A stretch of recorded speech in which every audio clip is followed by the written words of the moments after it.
Olá, mais uma vez, mais um final de semana, estaremos juntos aqui através deste canal, compartilhando a palavra de Deus, levando a palavra de Deus ao seu coração.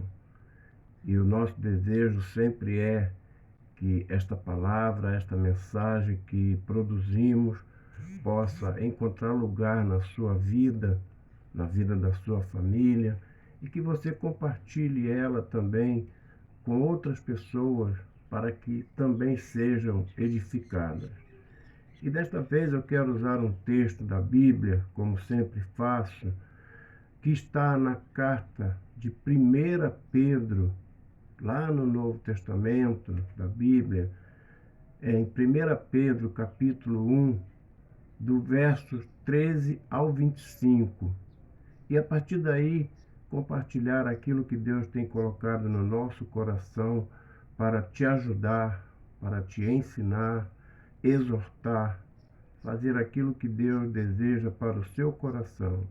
O texto diz assim: portanto, com entendimento pronto para entrar em ação, tende autocontrole e esperar inteiramente na graça que vos é oferecida na revelação de Jesus Cristo. Como filhos obedientes, não vos amoldeis ou não vos acostumeis aos desejos que tinhas em tempos passados na vossa ignorância. Mas sede vós também santos. Presta atenção nessa frase. Sede vós também santos em todo o vosso procedimento, assim como é santo aquele que vos chamou. Pois está escrito: sereis santo, porque eu sou santo. É Deus dizendo. E andai com temor durante o tempo da vossa peregrinação. Se chamais de Pai aquele que julga segundo as obras de cada um, sem discriminação de pessoas, sabendo que não foi com coisas perecíveis, como prata ou ouro, que foste resgatado da vossa maneira fútil de viver, recebida por tradição dos vossos pais, mas foste resgatado pelo precioso sangue, como de um cordeiro sem defeito, sem mancha, o sangue de Cristo, conhecido já antes da fundação do mundo, mas manifestado no fim dos tempos em vosso favor. Por intermédio dele, credes em Deus, que o ressuscitou dentre os mortos e lhe deu glória, de modo que vossa fé e esperança estejam em Deus. Assim, já que tendes a vossa vida purificada pela obediência à verdade, que é levada ao amor fraternal não fingido, amai-vos uns aos outros de coração. Foste regenerado não de semente perecível, mas imperecível, pela palavra de Deus, que vive e permanece.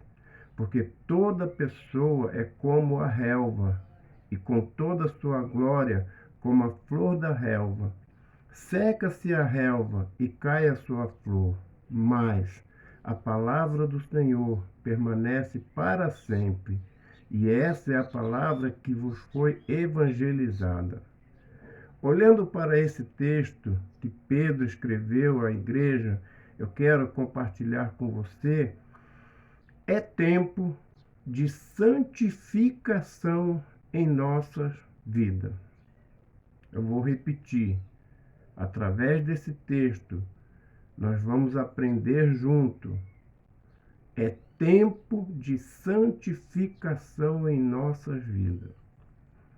Essa carta ela foi escrita aos cristãos, judeus e gentios que viviam na parte norte da Ásia Menor, que hoje é a Turquia.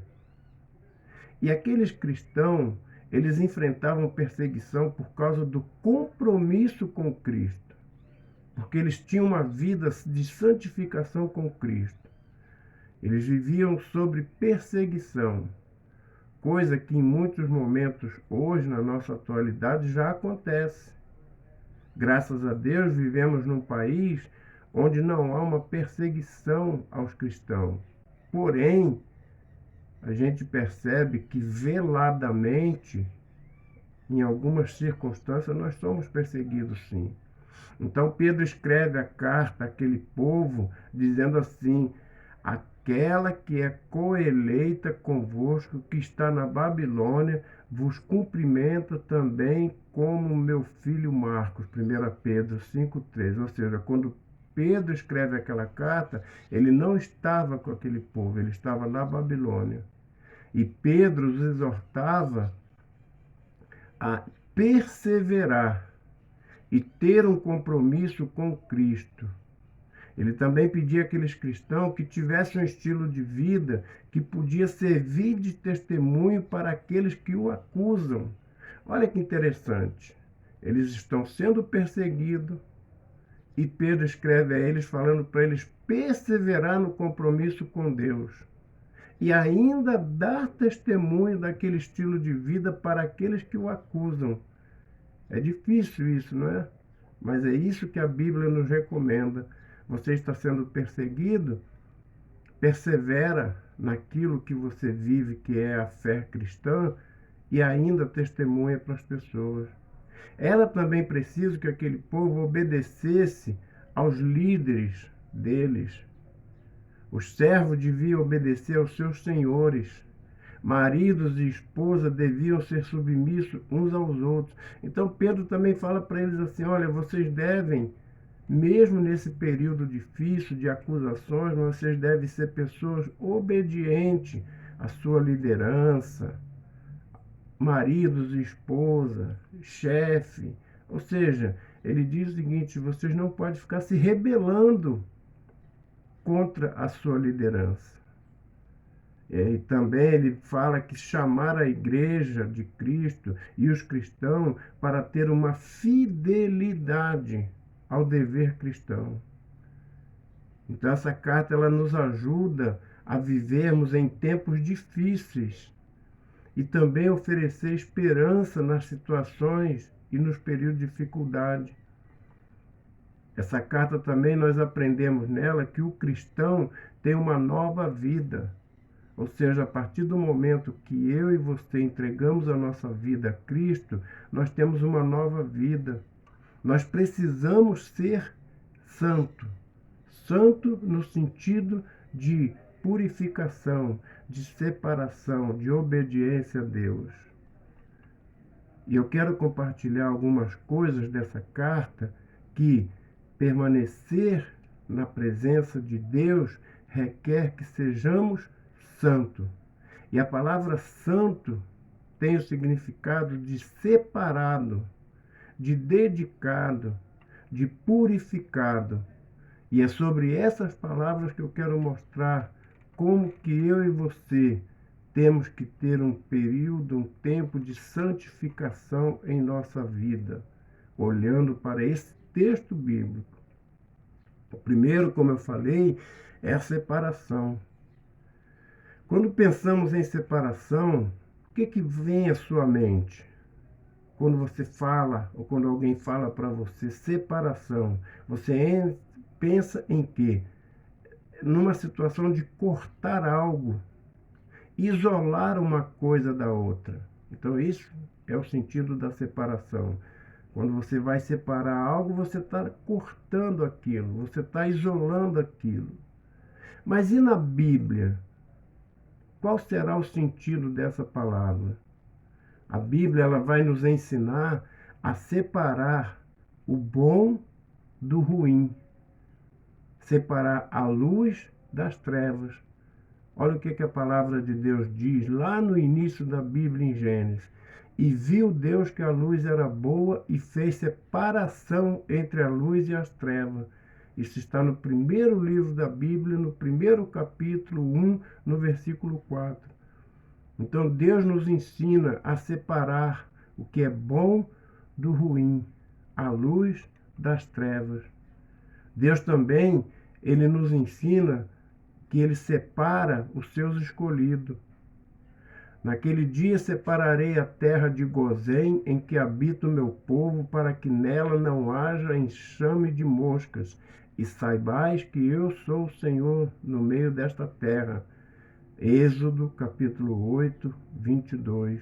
Então Deus separa os escolhidos, por isso precisamos ter uma vida de santificação. Em Deus e com Deus, somos privilegiados porque Ele nos separa. Êxodo 10, 23 fala isso. Deus também mostra que quem o serve vive diferente e é separado. Então vereis outra vez a diferença entre o justo e o perverso, entre o que serve a Deus e o que não serve. Malaquias 3,18. Então, se eu e você servimos a Deus, se somos separados para viver uma vida de santificação, de purificação em Deus, nós somos diferentes. E aí eu deixo uma pergunta sobre essa questão. Você quer ficar à direita ou à esquerda de Deus, na Bíblia? Você quer ser cabrito ou ovelha? Quando eu falo direita ou esquerda, eu estou falando relacionado à Bíblia. Porque olha o que a palavra diz. Quando vier o Filho do Homem na sua majestade, e todos os anjos com ele, então se assentará no trono da sua glória. E todas as nações serão reunidas na sua presença. E ele, Jesus, Deus, o Pai, separará uns dos outros, como o pastor separa dos cabritos as ovelhas, e porá as ovelhas à sua direita, mas os cabritos à sua esquerda. Isso está em Mateus, lá no Novo Testamento, capítulo 25, do verso 31 a 33. Então, naquele dia, naquela hora, onde todos estaremos diante do tribunal de Jesus, seremos separados, de acordo com o estilo de vida que vivemos aqui neste mundo, com a purificação, com a separação, com a santificação. Se assim for, nós estaremos à direita, junto com Ele, como ovelhas. E depois você pode pesquisar, por curiosidade, qual é a diferença de ovelha e cabrito. Você vai ver por que Jesus usa esses dois animais como exemplo. Você vai ver o comportamento, a atitude de uma ovelha, o comportamento e a atitude de um cabrito. Faça essa pesquisa. Também a comunhão com Deus ou com o mundo. Nesse processo de purificação, de santificação, a minha comunhão precisa ser com Deus ou com o mundo. Eu não posso ter uma duplicidade de vida. Eu não posso viver com o mundo, praticando as coisas do mundo, agindo como o mundo age, e ao mesmo tempo viver com Deus, praticando as coisas que Deus me recomenda. Não vos ponhais em julgo desigual com os incrédulos, porque que sociedade pode haver entre a justiça e a iniquidade, ou com a comunhão da luz com as trevas? Que harmonia há entre Cristo e o diabo? Ou que união há do crente, do cristão, com o incrédulo? Que ligação há entre a igreja de Deus e os ídolos? Porque nós somos a igreja do Deus vivo, como ele próprio disse. Habitarei e andarei entre eles, serei o seu Deus e eles serão o meu povo. Por isso, retirai-vos do meio deles, separai-vos, diz o Senhor. Não toqueis em coisas impuras e não vos receberei, serei vosso pai e eu vos serei por mim filhos.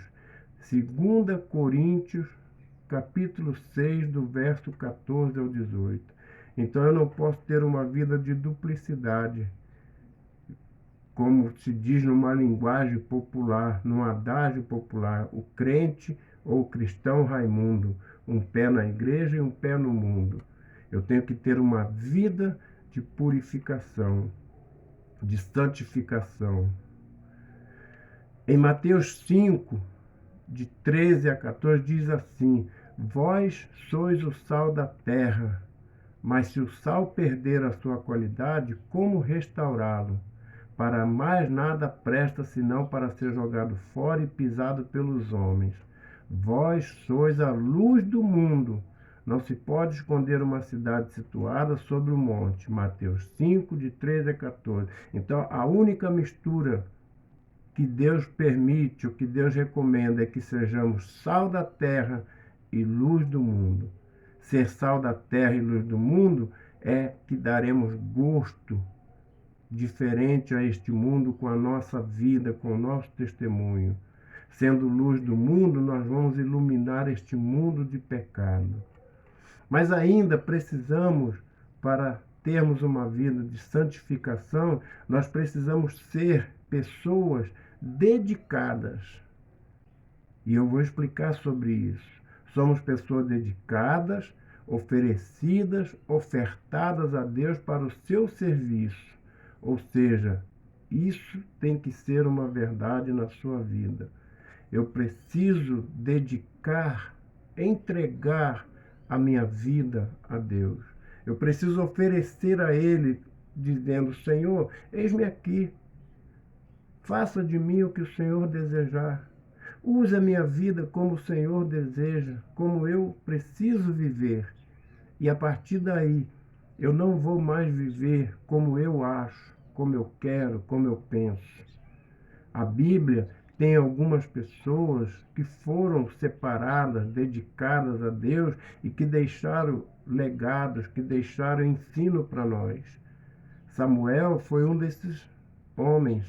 Lá em 1 Samuel 1:11 e também no versículo 27 e 28, você vai conhecer um pouco da história desse homem. Sansão, lá em Juízes 13, de 2 a 5. Isaías, lá no capítulo 6, versículo 8 de Isaías, você vai ver que esses homens foram pessoas dedicadas, foram oferecidas a Deus, foram ofertadas a Deus para o seu serviço. E muitos outros que você pode descobrir na Bíblia. Então, tem uma vida, para ter uma vida de santificação, de purificação, você precisa ser uma pessoa dedicada a Deus. A palavra de Deus, em um determinado momento, vai dizer, Paulo vai dizer isso: vivo não mais eu, mas Cristo vive em mim. Purificação é outra coisa que você e eu precisamos ter. Purificação e limpeza. Deus só usa vasilhas limpas, lavadas, purificadas. Lá no início do mundo, lá no início da Bíblia, lá no livro de Levíticos, no capítulo 11, você vai ler sobre essa questão. Como que Deus exigia daquele povo que estava com ele, que andava com ele, de ter suas vasilhas limpas, purificadas. Então, quando eu falo de purificação, eu uso como ilustração vasilhas, eu estou usando como ilustração eu e você. Nós precisamos ter uma vida purificada. A partir do momento que eu vivo com Deus, que eu entrego a minha vida para Jesus, eu não posso mais ter nos meus lábios palavras torpes, palavras que não abençoam, como o mundo usa, as piadas. E hoje está muito em moda o compartilhar de vídeos, de imagens. Como que eu, tendo uma vida de santificação, de purificação, e você também, vamos ficar compartilhando vídeos com piadas, com palavrões, com tantas coisas? É num gesto simples desse, mas que eu estou deixando de ter uma vida de purificação. Então repense sobre isso. Quando você pode até receber como eu recebo, mas eu apago, eu deleto, eu não passo para frente isso. Porque aquele que tem uma vida de santificação, de purificação, ele não vai compartilhar as coisas do mundo, como eu já falei anteriormente. Ele não vai ficar repartindo as coisas que é do mundo com outros. Então, uma vida de purificação É assim, porque mesmo vivendo em meio à podridão moral, antiética, vivendo numa sociedade corrompida, mas nós temos que ser como o lírio, que mesmo em meio à poluição conserva a sua alvura, a sua brancura.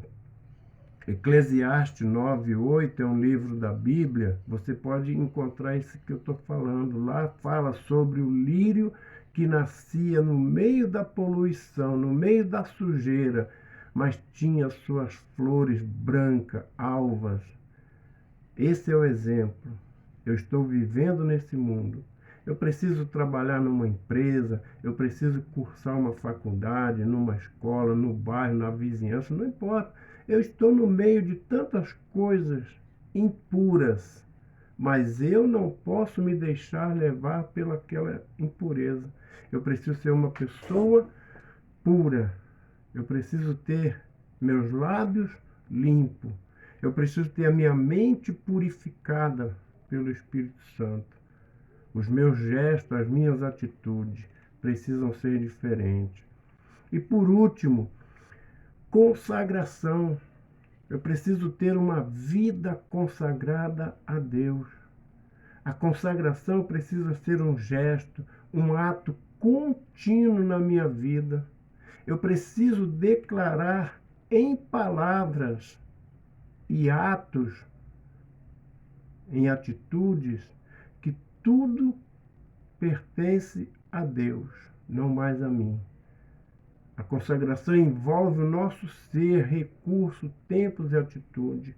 Então, na minha pergunta inicial, dentro desse texto, quando eu li o texto e falei, é tempo de santificação em nossa vida. O versículo 15 de 1 Pedro 1, que eu li, diz assim: sede vós também santos, como é santo aquele que vos chamou. Sereis santo, porque eu sou santo. Versículo 15, versículo 16. Versículo 22 vai dizer: assim, já que tendes a vossa vida purificada pela obediência à verdade que leva ao amor fraternal. É tempo de santificação em nossa vida. Tempo de nos separarmos para Deus. Tempo de nos dedicarmos à obra, às coisas de Deus. Tempo de termos uma vida purificada. Tempo de termos uma vida de consagração a Deus. Separação, dedicação, purificação e consagração. São essas as etapas na vida do cristão. E nós precisamos buscá-la em todo tempo, a todo tempo na nossa vida, se quisermos viver uma vida santa. A cada dia precisamos nos deixar ser trabalhados pela graça de Deus. Precisamos ter tempo de oração. Precisamos ter tempo de leitura da palavra de Deus. O Espírito Santo vai nos aperfeiçoando em nós o caráter até que tenhamos a plenitude do caráter maravilhoso de Deus, até que nos parecemos com Ele. Mas para isso precisamos primeiro de nos separar, nos dedicar, nos purificar e nos consagrar para sermos parecidos com Jesus e para sermos usados com Ele, porque Ele quer usar a sua vida. Ele quer ser visto em você e através de você. Então, pare um instante ao ouvir, ao ler, ao assistir essa mensagem. Pare um instante, reflita um pouco sobre como que está a sua vida, como você tem vivido. O nosso objetivo aqui nesse canal é sempre ajudar você a ter uma mudança, uma transformação de vida. Por isso eu sempre falo no final: você deseja conhecer mais a Deus, você precisa aprender mais de Deus. Você entra em contato conosco e eu terei o prazer, a alegria de ajudar você a adquirir esses conhecimentos da palavra de Deus. Porque um dia Jesus vai voltar para buscar o seu povo, os seus escolhidos, os seus separados, aqueles que se purificaram, aqueles que se consagraram a Ele. E aí, naquele momento, só tem duas opções: céu e inferno. Para onde você quer ir? Pense nisso, mas tem que ter uma escolha de vida agora. E eu quero te ajudar a ter essa escolha. Então entre em contato conosco e eu terei o prazer, a alegria de ajudar. É tempo de purificação, é tempo de consagração em nossas vidas. Que Deus abençoe esta palavra e que ela possa ter encontrado lugar no seu coração e que você também possa reparti-la com outros para que também tenha mudança de vida. Deus te abençoe.